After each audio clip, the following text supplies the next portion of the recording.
How's it going, everybody? Welcome to the Unofficial WCC Hoops podcast. I'm Zach Farmer, and we'll get into a number of topics. WCC Media Day was yesterday. I had the opportunity to get down there, talk with some of the players, coaches. We have a few player interviews, and we'll be playing those in just a little bit, playing those back. But we also got the WCC coaches poll that was released yesterday, and for the most part, there's no big surprises on that list or whatnot. And you look at Gonzaga at the top, no surprise there. St. Mary's follows. Then it kind of gets interesting, because I think this is the one thing, is that even going into this season, and this seems to be kind of the sentiment across the conference, this may be one of the more competitive years that we have seen in a long, long time in the WCC. And I'm talking 3 through 10 are going to be improved. And the bottom of the conference looks like they are pointed in the right direction. The feeling around those programs is that they're more confident about what they have on the roster. They're more confident about what is going on in practice. They're more confident about what their outlook is for the season. And there are some players to back that up. And we'll go into those team previews as these weeks kind of go along. We'll kind of go into Pacific. We'll go into Pepperdine. We'll talk about LMU. We'll talk about San Diego and everybody else. There's a lot of new talent in this conference via the transfer portal, but also some new freshmen that have come in that should actually make some significant impacts on their teams early on. And so back to the coaches poll. And if you take a look at it, there's a lot. You can look at so many different things that where teams should be and whatnot. So again, after Gonzaga, St. Mary's at 1-2, kind of gets interesting. You have BYU and USF tied for third, Portland at 5, Santa Clara 6, Pepperdine 7, San Diego 8, LMU 9, and Pacific 10. I think for some, maybe the surprises were seeing where San Diego was. San Diego at 8. Steve Lavin comes in. There's 12 newcomers. And that's maybe the one that some people have kind of predicted. It's like they're going to face more growing pains, and there's more skepticism of Steve Lavin returning after 7 years not coaching as a head coach in college basketball.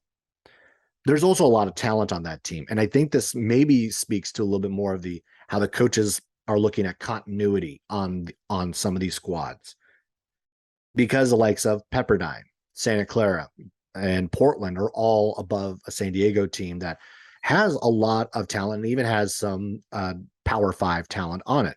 You have Eric Williams from Oregon, and then you have Jaden Dallaire coming in from Stanford, and some older players on that team too. But again, they have a lot of new pieces. There's a lot that they're going to have to kind of overcome to be able to compete on a consistent level in the WCC, and especially against teams that maybe have more familiarity with each other and have that experience of playing with each other, where San Diego doesn't have that quite yet. Then the other one was BYU. And this is why I say BYU. BYU was tied for third, which I think there's a fair amount of questioning of whether or not BYU will be able to return to where they were maybe a couple of seasons ago. You lose Alex Barcelo, you lose Gavin Baxter, Caleb Lohner, Tajon Lucas, Richard Harward. There are a lot of pieces that are out the door and won't be able to help early on and help out this season. And then even an additional piece that will be able to help them out early on. We got report that Trevin Nell will also be out for a few months with a shoulder injury. So BYU at third is an interesting call. And I think this more speaks to, they still have a lot of talent on that team. Make no mistake that BYU is still talented. If you look up and down that roster, you do still have the likes of Foos Traore. You still have Rudy Williams, who's going to be coming in, and he looks like he's going to be able to really fill it up for BYU early on. You have Jackson Robinson, who's also going to be coming in from Arkansas. So they have pieces. The cupboard is not bare in Provo. They're going to be able to compete. But some of the conversations, yes, from yesterday really had me kind of like starting to flip flop some of these teams. And as we kind of get going and as we start to kind of look at it, I'm starting to change, at least minorly tweak some of the predictions I've been working on for what I think the WCC is going to look like. And the team I feel like maybe is under where they should be now, especially after conversations, is Portland. I've been I've been cautiously high on Portland. I think that they were going to be good this year. I thought that they were going to be able to build off of last year. They did not seem like the type of team who's going to kind of rest on the success of a year ago going into this year, which is absolutely the case.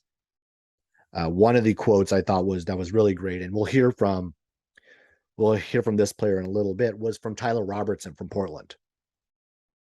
And he kind of brings up the kind of Ricky Bobby-esque quote about if you're not first, you're last, and how they are not going to be satisfied until they get to the top of the WCC. And that is the right attitude to have, even as daunting a task as obviously as that is. Who's going to dethrone Gonzaga? That takes almost a monumental season to be able to do that. But I think it speaks to the confidence and also the realization that Portland as a team knows that they still have improvements to make, that they need to take that next step. Sixth place was a big improvement from where that team was 2 years ago. But this is a lot of these guys are also used to winning at a higher level than Portland as a program is. So there's that level of expectation. So as I'm starting to finalize where mine is going to be, like I'm starting to move Portland up more and more, where on BYU, one of the things that there were conversations about them, they're going to be it seems like early on they're going to be experimenting quite a bit on what their rotations are and everything else. Again, that's also a team that has a lot of new players, a lot of really talented players, but a lot of new players. And BYU might be sliding. I did not have BYU at third anyway. Like I think I still had them in my initial ones. I was thinking like fourth place, right around there. The more conversation I'm having with other teams and just hearing what is going on behind the scenes, it's making me less confident about BYU once we hit conference play. But we'll see. Again, ironing those out, I'll release mine probably pretty soon. So let's get into some of these conversations that we had with some of the players, and we're able to reach out to 3.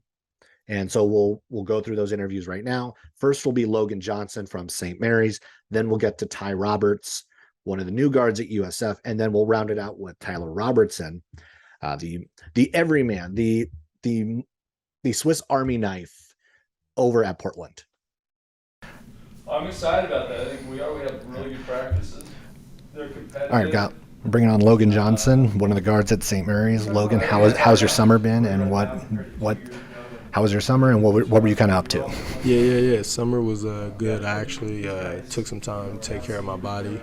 Had a procedure done on my shoulder, or surgery, I should say, done on my shoulder, and got that getting back completely healthy. So I took the time in the summer to just really work on myself and get myself to 100% so I can be ready to go for this season. I mean, you guys had such a great run last year. You go undefeated at home. You had a lot of success in the you had some great success there in the tournament. That game against Indiana was, I was in attendance for that one. That was an awesome game. And as a St. Mary's alum, that was just exciting to see you guys really take it to a Big Ten team and do that sort of thing.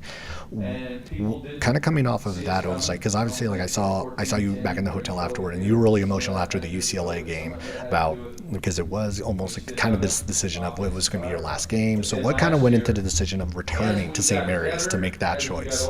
Yeah, I think it's about our identity, what we're about here at St. Mary's, that culture aspect of, like never leaving your brothers behind. And I felt like I left something on the table, and I'm itching to get back to that And I had the opportunity to with COVID, and Yeah. I think it's something that I can help this team do something, Yeah. and I can help these young guys, and I can pass something off to that next generation of St. Mary's players that can just keep our program afloat and where we are, the success we've had. Coach Bennett does a great job of bringing guys in and making it a real family-oriented style of basketball group. Yeah. And so that's what, intrigued me the most to, not even go anywhere else in the country. Yeah, because that's one of the things that really seems like, because we talk about like that family, because a lot of times that's thrown around, maybe almost too much at times, but we see so many of the St. Mary's alums who return. Like we see, like there's 3 on the coaching staff right now who used to play under Randy. How much have, like, when they talk about family, does that kind of like make it real? Because these are guys who played for Randy, want to be back, want to be part of this program. What, like, how does it kind of like, what does that look like? What does that feel like when you're kind of in it? Yeah, it's you see it every day. So it's like, when you maybe getting recruited there, you're like you say, you're, oh, this is a family group. What does that mean? Like, how does that look? So. You really get the feeling that you really learn to care and feel for these guys when you're with them every day. You guys are going through hard work out, and you build that relationship with them. But not only that, it carries off the court. It's, we're all having barbecues with each other. We'll all put money in and go get groceries and barbecue. And most teams I might just kick it, or whatever. Like, no, we make sure everybody's included in every event that we do, whether it be going to a Giants game, hockey, like whatever, whatever we can get our hands on.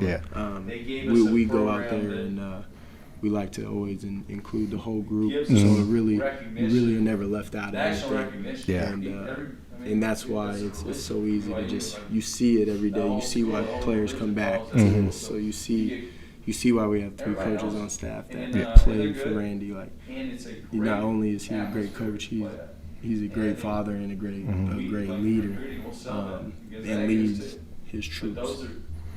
Who does the actual barbecuing? Who's the cook? So me and Kyle Bowen, we got some crazy chicken, Lobo chicken. So, y'all gonna have to try that. Nice. For sure. So you're talking about like that family. It's like, so Kate is now on the team. So one of Randy's sons is now on this team.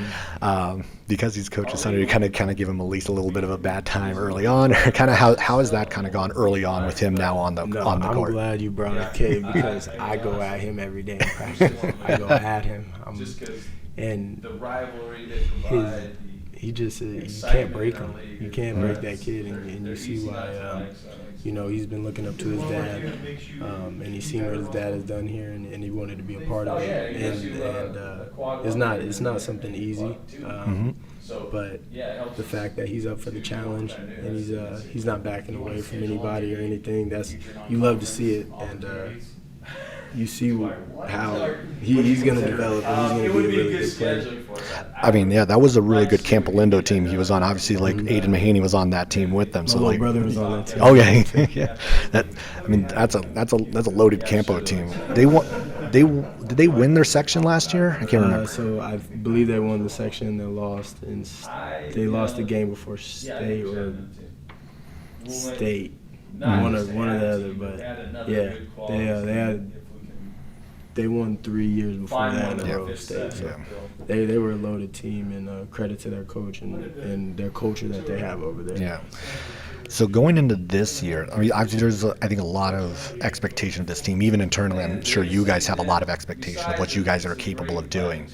What, like, taking a look at this schedule, because I think there's, to an extent, like, there's some speculation that, like, that Randy kind of thinks that there's a reflection of how good the team is going to be based on the schedule. And this schedule might be the best I've ever seen out of a St. Mary's team, with the Colorado States, the Houstons. Like, you look at some of these other squads you guys are going to be playing in the preseason. How excited are you to kind of like see that you are going to get a lot of opportunities, kind of like last year, to be able to prove yourself early?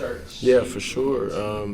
When the schedule came out and we looked at it, we were like, this is what you want to play and come into St. Mary's. You want to play these games, and I feel like we kind of do it to not only show ourselves early what we're about and what we're capable of. I think it gives us a good gauge on that we're not scared of these teams. Like, we can compete with them, and we can compete like we did in March Madness, like we've done in the past as a culture and a team here at St. Mary's. So it's obviously we have some great challenges on there.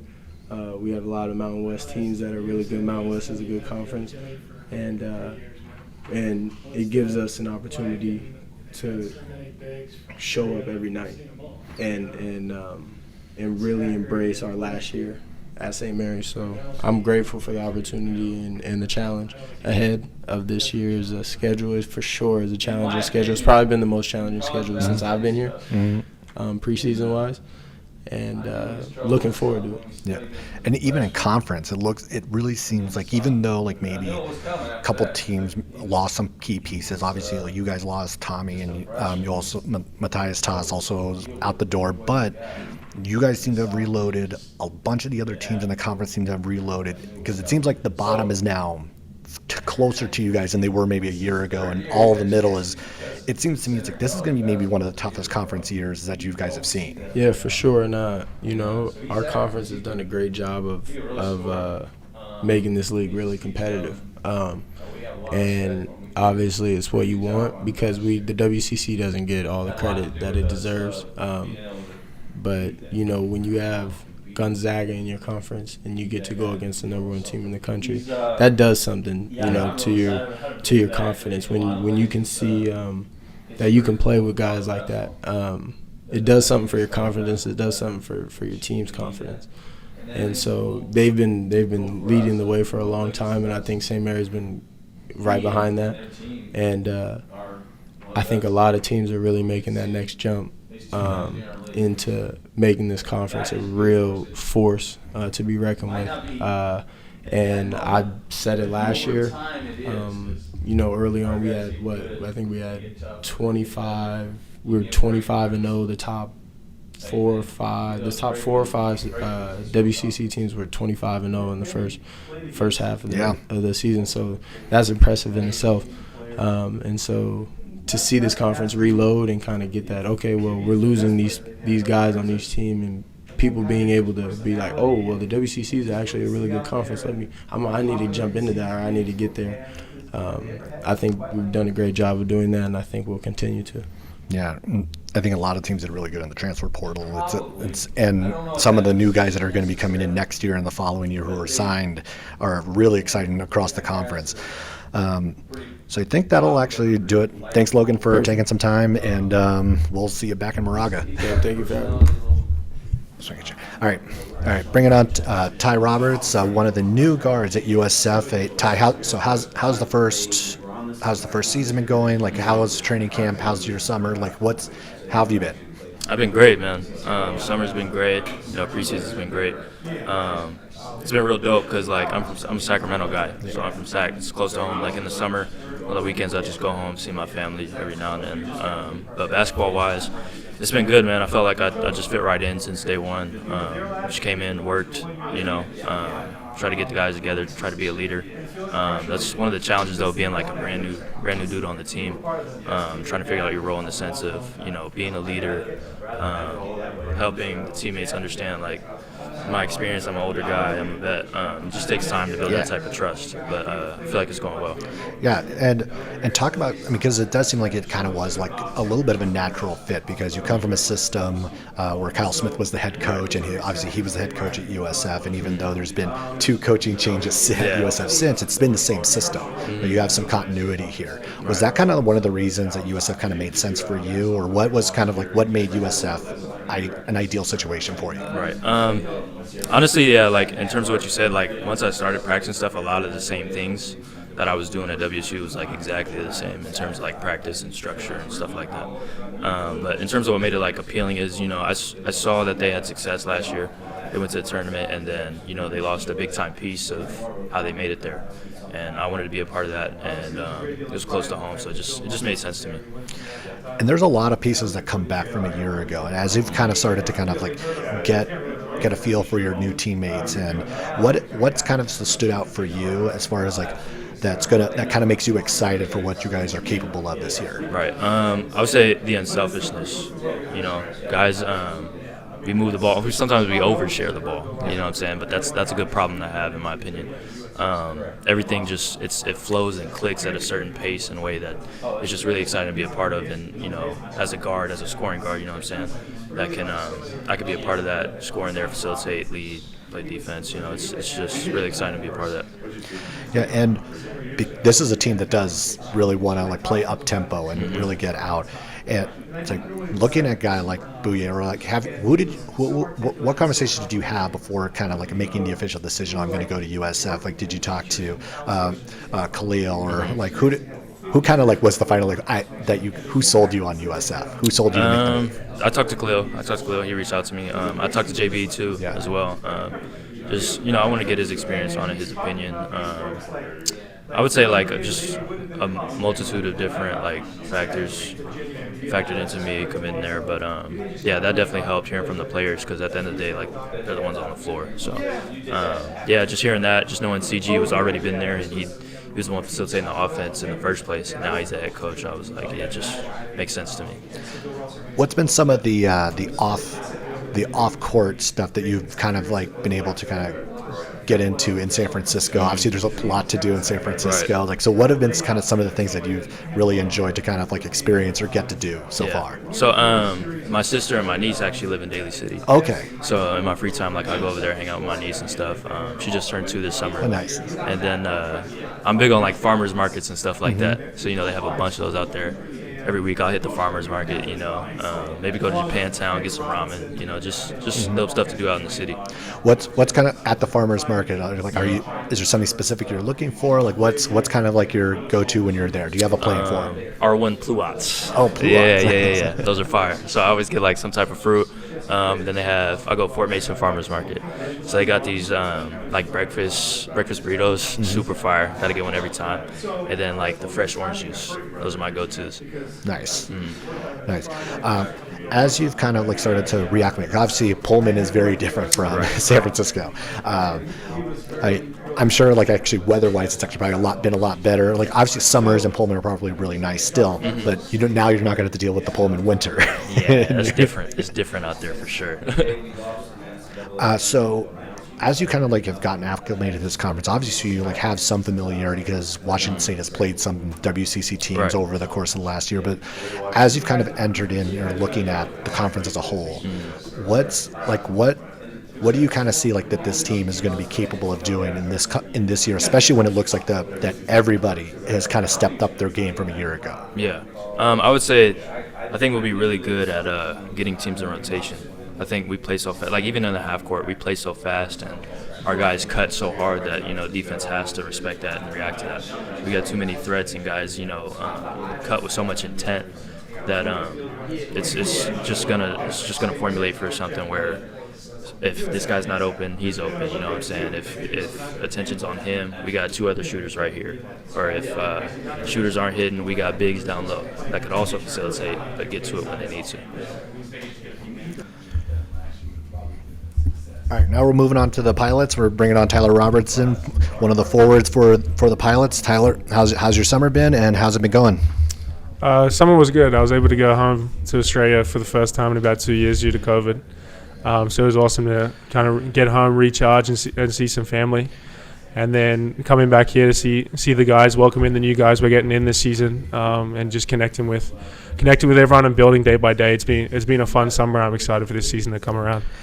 So going into this season, obviously, like, the expectations are bigger for you guys. Like, there's the sense of, like, obviously, like, you came in 6th, which is a big jump for Portland where they were a year before.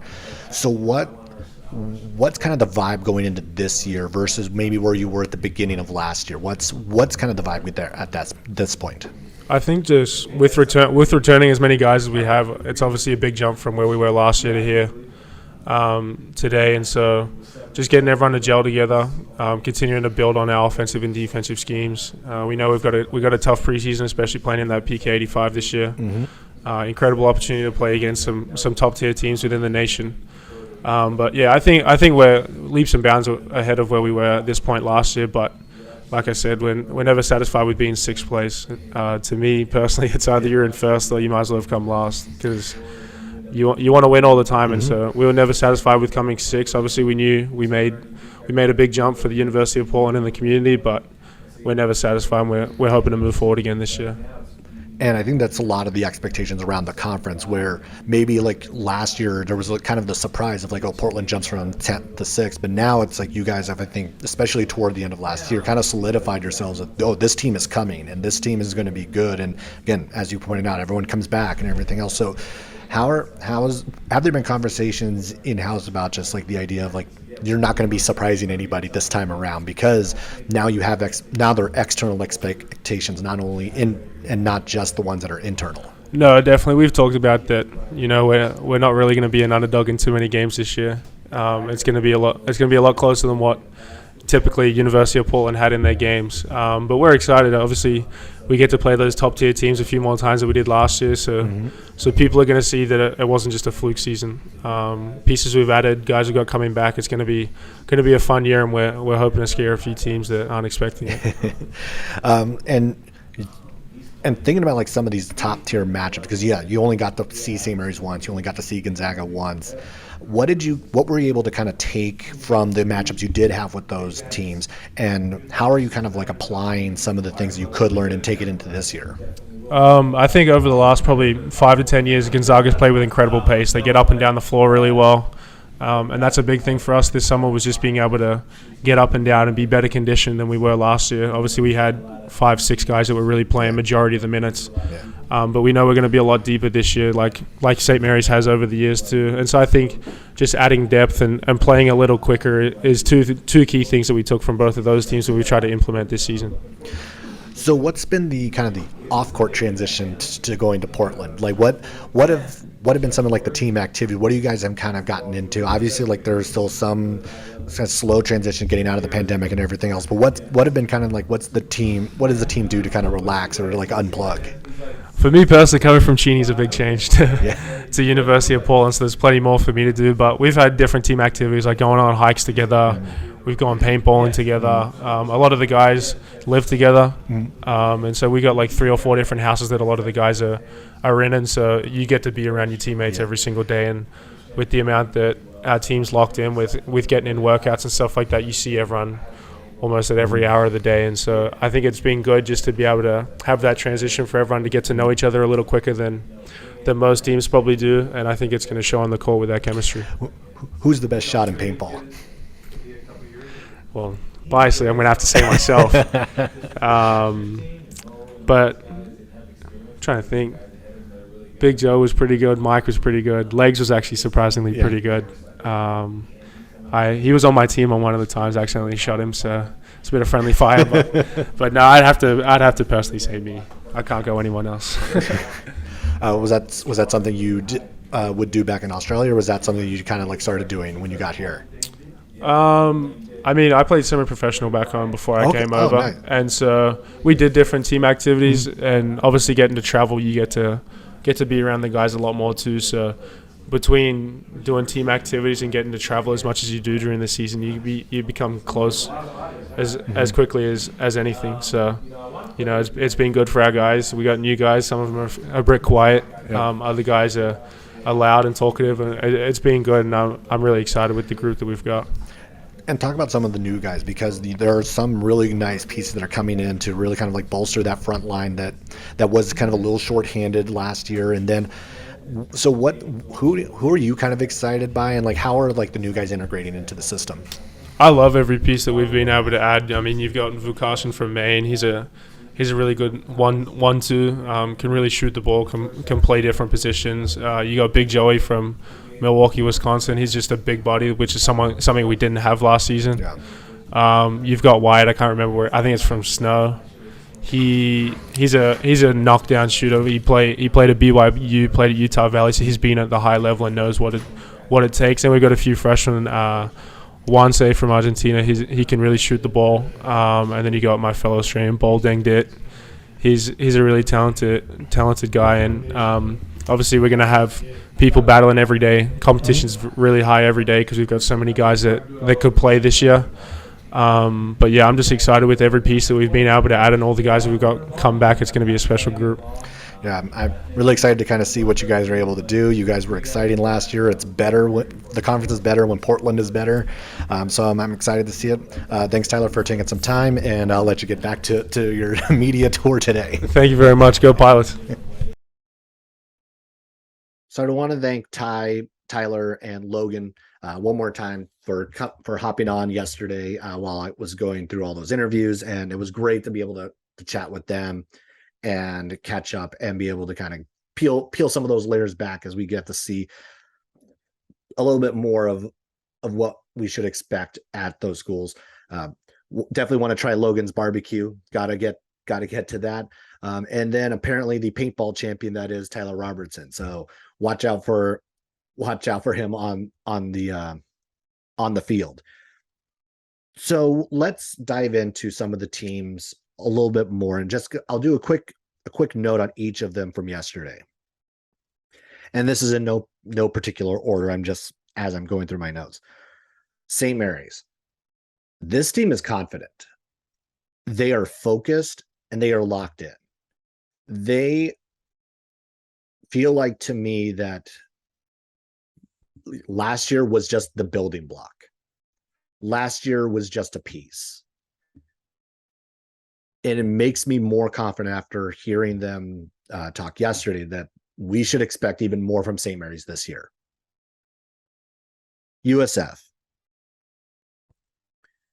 They have an idea that they've gone from the hunter to the hunted.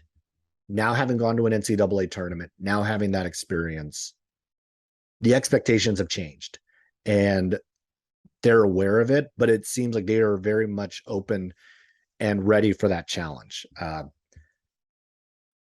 Shabazz, I think, is a great example of recognizing what the challenges are going to be and being open and ready for that.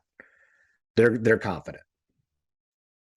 For Gonzaga, it's business as usual. This is a team that is obviously one of the contenders for a national championship. This is a team that has future NBA players. This is a team that has a slew of guys who would start for almost any other team in the WCC and any other team in the country. One of the notes, I think one of the interesting things was when the group from Spokane was asked about which player had made the greatest improvement in the off season. Each of them came up with someone different. Strother said it was Hunter Salas. Rasheer Bolton said it was Ben Gregg. Timmy said it was Strother. And then Mark Few said it was Nolan Hickman. And I agree with what Strother said after that, was the fact that each of them picked someone different speaks to how deep this Gonzaga team is. And it is true. This is an example of how deep that team is, because I think there's plenty of expectations of what Nolan Hickman is going to do this year, what Hunter Salas is going to do this year, what Strother is going to do this year, what Ben Gregg is capable of this year. I think there's even some excitement, not some, but there's definitely some excitement over what Anton Watson could be this season. There's so many guys on this roster we can spend all day talking about the potential of these Gonzaga players kind of moving forward this season.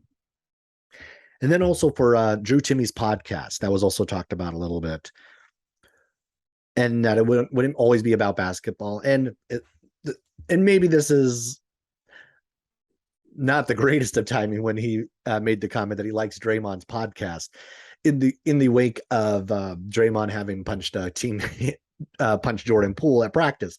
But in any case, I think it'll be really interesting to kind of see where his podcast goes and what the plan is going to be for that. He still says that's in the works, so it'll be fun to see, fun to listen to. Santa Clara.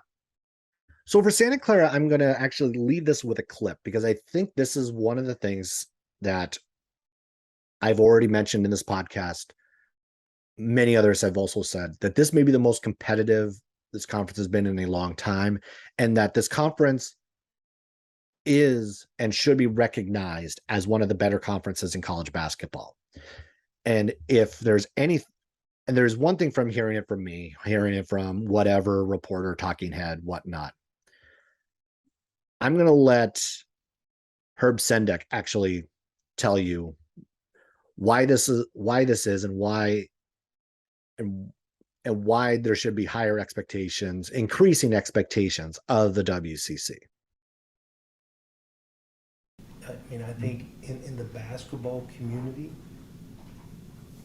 the WCC is universally recognized now as a top-tier conference, okay?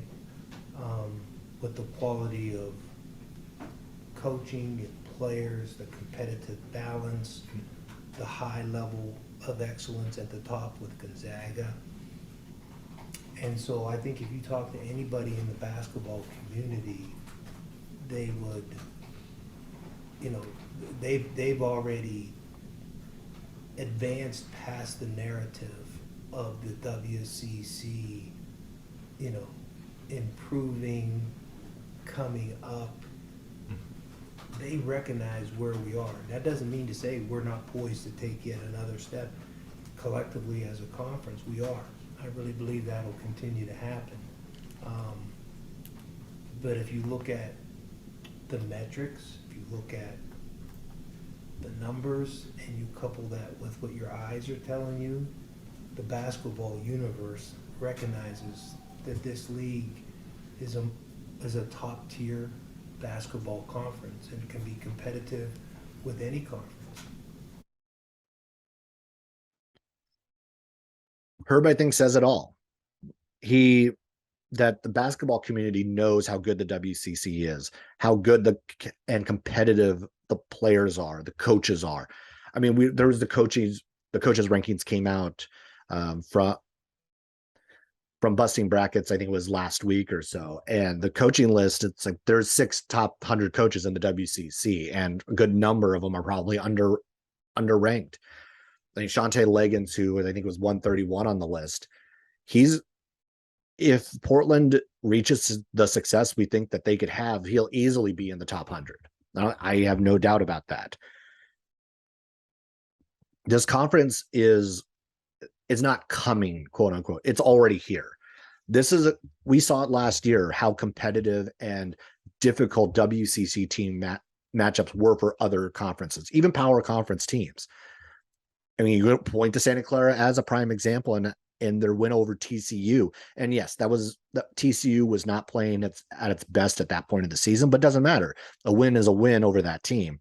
And that speaks to just the depth and the challenge that it is in the WCC. And I think that was great to actually hear Herb make that mention. For Santa Clara overall, defense has been their focus. They were a great offensive team last year. One of their challenges, one of the things that they needed to work on the metric front was defense. That is not something they did particularly well. And that's been the focus for the Broncos. Portland. As Tyler Robertson mentioned, if you're not first, you're last. And I think that has been the mentality. That is where it seems like the pilots are confident. They are loose. They appreciate the work that needs to be done to reach where they want to be.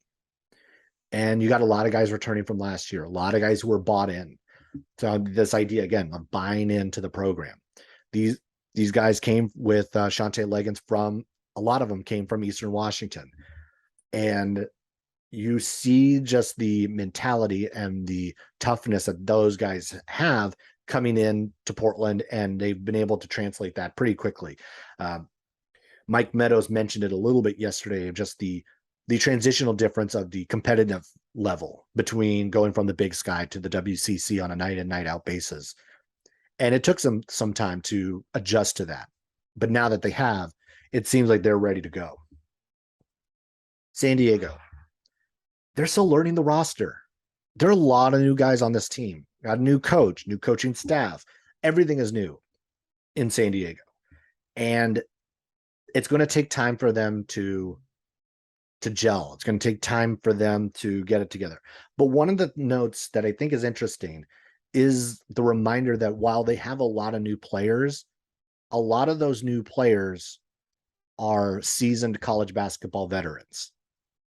You have Jaden Dallaire, who spent 4 years at Stanford. You have Eric Williams, who is also going to be in his final year in college. You have even a returner who has quite a bit of experience, Jace Townsend, who obviously transferred from Denver last year. And he's another guy. Like so while they are inexperienced with each other, they're not inexperienced in college basketball. So I think that there's going to be some initial growing pains, but their growing pains might actually turn around faster than you might think. But at the same time, it's going to be a cultural shift at San Diego. There's a lot of talent on that team, as everyone has kind of pointed out. But the WCC coaches have even shown it's like they're curious about what San Diego is going to be able to do in year one, because again, an 8th place pick from the coaches speaks, I think, a lot to where they think they're going to kind of fit in the pecking order. BYU. Mark Pope seems to be keeping everything in perspective. They are not looking at last year as a marker for what this year should be, or taking things from last year, because last year presented so many problems. And again, a lot of the players who were on that roster are no longer on the roster. I think there was a re-emphasis on the pace, and that they want to play more up-tempo like we are used to seeing from BYU teams. And they're going to have the personnel, I think, to do so. They might have to play a little bit smaller than we've seen BYU play in the past. But now that that's the plan kind of coming into the season, this might play very differently for BYU. For Pacific, it's really just making incremental improvements. They brought in a couple transfers from Oklahoma State.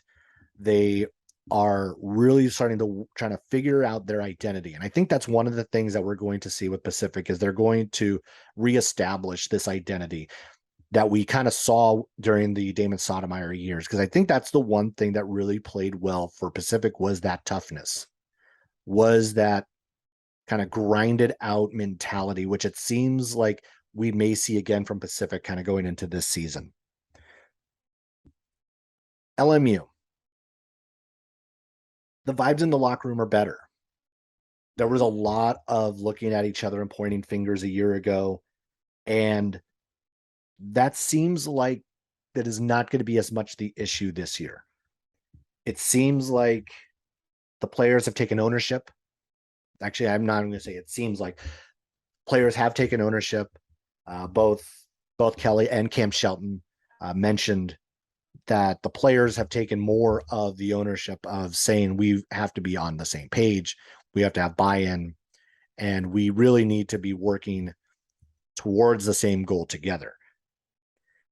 And that's a huge chunk of the battle. So it sounds like it's going to be a better season for LMU.